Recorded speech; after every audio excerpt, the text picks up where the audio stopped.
ಮಾತಾಡಿ. ಎಲ್ಲರಿಗೆ ನಮಸ್ಕಾರ.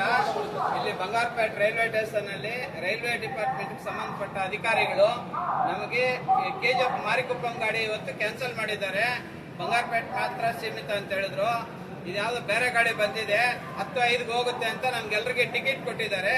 ನಾವು ಕೇಳ್ತಾ ಇದ್ರೆ ಇದರಲ್ಲಿ 450 ರೂಪಾಯಿ ಕೊಟ್ಟು 450 ರುಪೀಸ್ ಫೈನ್ ಕಟ್ಟೋದಾದ್ರೆ ನಿಮ್ಮನ್ನ ಅಲೋ ಮಾಡ್ತೀವಿ, ನಿಂತ್ಕೊಳ್ಳಕ್ ಕೂಡ ಸ್ಟ್ಯಾಂಡಿಂಗ್ ಅಂತ ಹೇಳ್ತಾರೆ.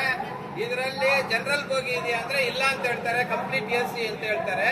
KR ಪುರಂ 450 ಕೊಟ್ಟು ಹೋಗಕ್ಕೆ ಇಲ್ಲಿ ಎಲ್ಲ ಲೇಬರ್ ಇರೋದು. ಯಾವ ರೀತಿ ಅನ್ನೋದು ಸಂಬಂಧಪಟ್ಟ ಅಧಿಕಾರಿಗಳು ಎಚ್ಚೆತ್ಕೊಂಡು ನಮ್ಗೆ ನ್ಯಾಯ ಒದಗಿಸ್ಕೊಡ್ಬೇಕು ಅಂತೇಳಿ ತಮ್ಮಲ್ಲಿ ವಿನಂತಿ. ಎಲ್ಲರನ್ನ ಕ್ಯಾಮ್ರಾ ತೋರಿಸಿ, ಎಷ್ಟು ಜನ ಇದ್ದಾರೆ ಇಲ್ಲಿ ಪ್ಯಾಸೆಂಜರ್ ಸ್ವಲ್ಪ ಹೈಟ್ ಮಾಡಿ ತೋರಿಸಿ ಸರ್. ನಿಧಾನಕ್ಕೆ ತಿರುಗಿಸಿ.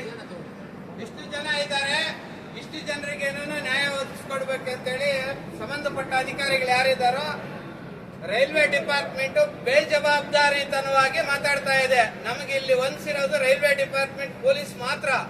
ರೈಲ್ವೆ ಅಧಿಕಾರಿಗಳು ಬಂದ್ಬಿಟ್ಟು ಸಂಬಂಧಪಟ್ಟ ಇಲ್ಲಿ ಅಧಿಕಾರಿ ಇದ್ದವ್ರನ್ನ ಕೇಳಿದ್ರೆ ನೀವು ಹತ್ಕೊಂಡು ಹೋಗೋದಾದ್ರೆ ಹತ್ಕೊಂಡು ಹೋಗಿ ನಿಮ್ಮಿಷ್ಟ ಅಂತ ಹೇಳ್ತಾರೆ. ಅದರಲ್ಲಿ ನಾವು ಫೈನ್ ಹಾಕ್ತಿವಿ, ಇಲ್ಲ ಅರೆಸ್ಟ್ ಮಾಡ್ತೀವಿ ಅಂತ ಅದು ಸ್ವಲ್ಪ ಅದು ಡಬಲ್ ಮೀನಿಂಗ್ ಮಾತಲ್ಲಿ ಹೇಳ್ತಾ ಇದ್ದಾರೆ. ನಾವು ಅರೆಸ್ಟ್ ಮಾಡ್ತೀವಿ ಅನ್ನೋ ರೀತಿಯಲ್ಲಿ ಹೇಳ್ತಾ ಇದ್ದಾರೆ. ನಮಗೆ ಆಕ್ಷನ್ ಇಲ್ಲ, ನಮ್ಗೆ ಅಲ್ಲಿ ಬಿಫೋರ್ ಇನ್ಫಾರ್ಮ್ ಮಾಡ್ಬೇಕಾಗಿತ್ತು.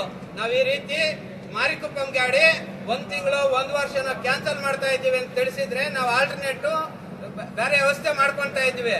ಆದ್ರೆ ನಮ್ಗೆ ಏನು ವಿತೌಟ್ ಇನ್ಫಾರ್ಮೇಶನ್ ರೈಲ್ವೆ ಸ್ಟೇಷನ್ ಅಲ್ಲಿ ಬಂದ್ರೆ ಇವತ್ತು KGF ಗಾಡಿ ಕ್ಯಾನ್ಸಲ್ ಆಗಿದೆ, ಬಂಗಾರಪೇಟೆಗೆ ಮಾತ್ರ ಸೀಮಿತ ಅಂತ ಹೇಳ್ತಾರೆ. ಇವ್ರನ್ನ ಇಲ್ಲಿ ಇವತ್ತು ಒಂದೇ ದಿವಸ ಅಲೋ ಮಾಡಿ ಯಾರೋ ಒಬ್ರು ಲೇಡೀಸ್ ಇದ್ದಾರೆ, ಬನ್ನಿ ಮೇಡಮ್ ಈ ಕಡೆ. ಇವರು ಯಾವ್ದೋ ಅವ್ರಿಗೆ ಇಂಟರ್ವ್ಯೂ ಇದೆ, ಅವರು ಇಂಟರ್ವ್ಯೂಗೆ ಹೋಗ್ಬೇಕು, ಅವ್ರ ಲೈಫೇ ಹೋಗ್ಬಿಡ್ತು. ರಿಕ್ವೆಸ್ಟ್ ಮಾಡ್ತಾ ಇದ್ರೆ ನೀವು 450 ಅವ್ರ ಹಸ್ಬೆಂಡ್ ಅವ್ರಿಬ್ರು ಬಂದಿದ್ದಾರೆ, ಅವ್ರ 900 ರೂಪಾಯಿ ಕಟ್ಬಿಟ್ಟು ಅವ್ರ ಇಂಟರ್ವ್ಯೂಗೆ ಹೋಗಕ್ ಆಗುತ್ತಾ?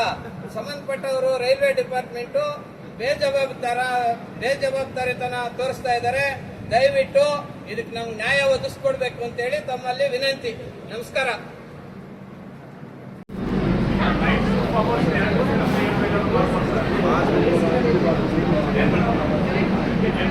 Gracias.